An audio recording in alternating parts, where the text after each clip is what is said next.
All about Color of the Year 2025.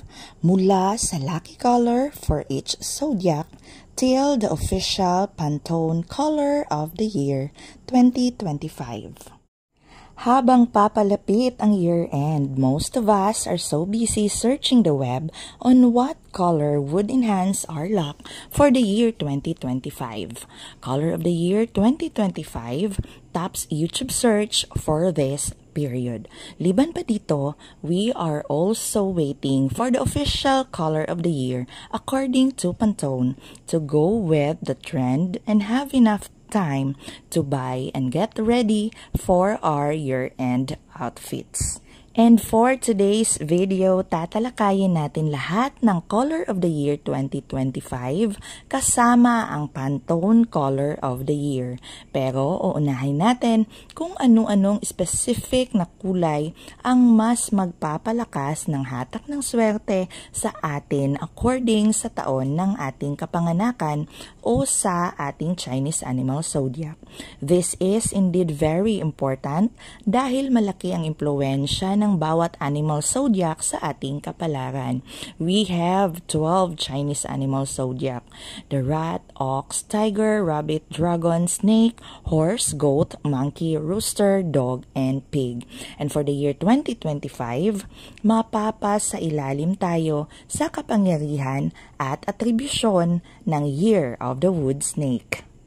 Pero bago tayo magpatuloy, please don't forget to hit on the subscribe button and the notification bell as well for you to get notified on my next uploads.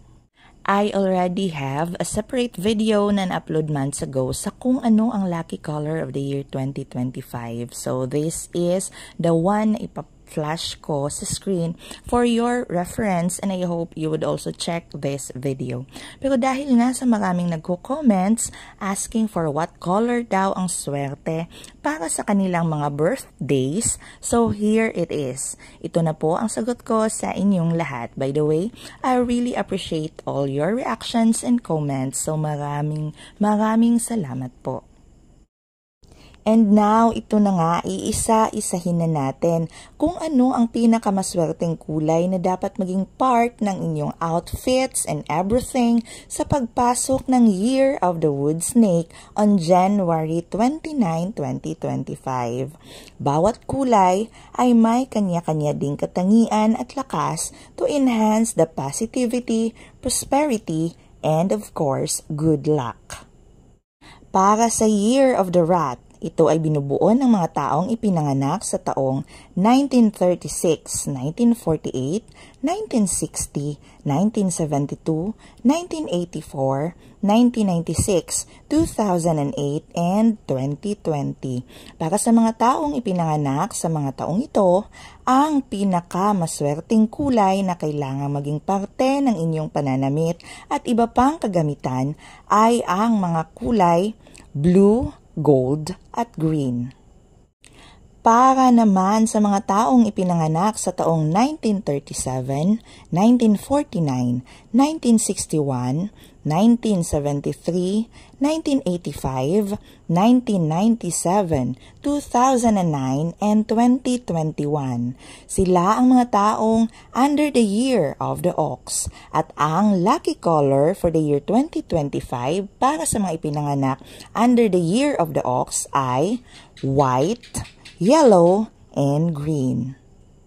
Kung ang Chinese animal zodiac mo naman ay ang Year of the Tiger, kayo ang mga taong ipinanganak sa mga taong 1926, 1938, 1950, 1962, 1974, 1986, 1998, 2010, and 2022. So, ang mga tigers, ang kanilang luckiest color for the year 2025 ay blue, gray, at orange. Sumunod naman ay ang Year of the Rabbit at ito ay binubuo ng mga taong ipinanganak sa mga taong 1939, 1951, 1963, 1975, 1987, 1999, 2011, and 2023. Ang red, pink, purple, and blue naman ang mga pinakamaswerteng kulay para sa inyo, mga rabbits. Next, for the year of the dragon, you are advised to incorporate your things and outfits with colors green, gold, and red for the year 2025. Ang mga tao na kabilang sa Year of the Dragon ay ang mga individual na ipinanganak sa mga taong 1940, 1952, 1964, 1976, 1988, Year 2000, 2012, and 2024. And now for the Year of the Snake, we have green and color gold. Ito ang mga kulay na magpapa-intensify ng swerte ninyo sa taong 2025. Kung ikaw ay pinanganak sa taong 1941, 1953, 1965, 1977, 1989, 2001, 2013 at ang mga ipapanganak sa taong 2025, ikaw ay kabilang sa animal zodiac na snake. Samantalang ang lucky colors naman para sa mga taong ipinanganak sa mga taong 1942, 1954, 1966, 1978, 1990, 2002, 2014 ay ang kulay yellow at green. Ito ay ang pangkat ng mga taong ipinanganak under the Year of the Horse. Para naman sa mga ipinanganak under the Year of the Goat or Sheep, mas aangat ang inyong swerte sa tulong ng mga kulay brown, red, at purple. Kung ikaw ay pinanganak sa mga taong 1943, 1955, 1967, 1979, 1991, 2003, at 2015, ikaw ay kabilang sa Year of the Goat or Sheep. Next ay ang para sa Year of the Monkey. This includes those who were born on 1944, 1956, 1968, 1980, 1992, 2004, and 2016.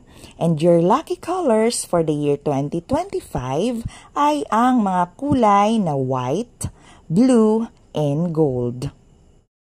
And now, the last but not the least, of course, ang mga maswerteng kulay naman for the last animal zodiac na ang Year of the Pig ay ang colors gold, brown, and yellow. Sila ay binubuo ng mga taong ipinanganak sa mga taong 1935, 1947, 1959, 1971, 1983, 1995, 2007, and 2019. Ang 2025 na Year of the Wood Snake ay taon na puno ng swerte, pag-usbong ng panibagong pag-asa, prosperity, at masasayang kaganapan. The Wood Snake's elements, characteristics, and traits will influence the flow of all the golden opportunities and happenings for the year 2025.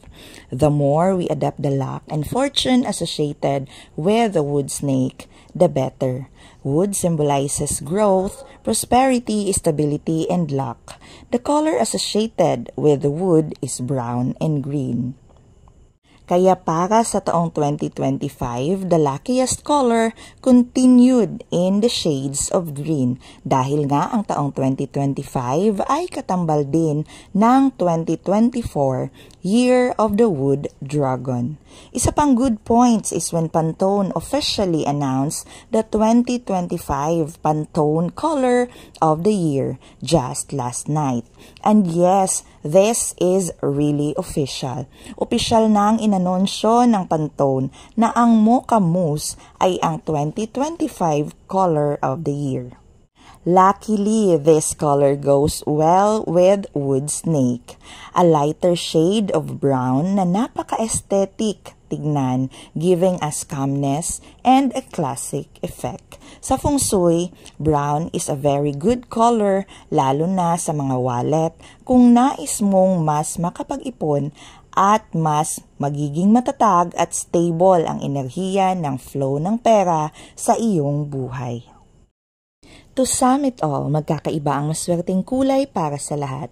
This guide will help us decide kung anong kulay ang mas makakatulong sa atin to magnet all the positive vibes and energies na nakasaad and promise ng taong 2025. Pero hindi lang naman sa kulay tayo umaasa. All these things are part of the 2025 lucky predictions according sa mga elements and characteristics ng Year of the Wood Snake at sa ating kapanganakan. Ang mga ito ay prediksyon po lamang according to the placement and alignment of the stars and planets on the day we were born. Ika nga, ito ang kapalaran natin batay sa mga bituin. Pero syempre, mas malaki ang maitutulong ng ating sariling pagsisikap, pagdadasal at taimtim na pananalig. Once again, it's me, Gian, and thank you so much for always watching.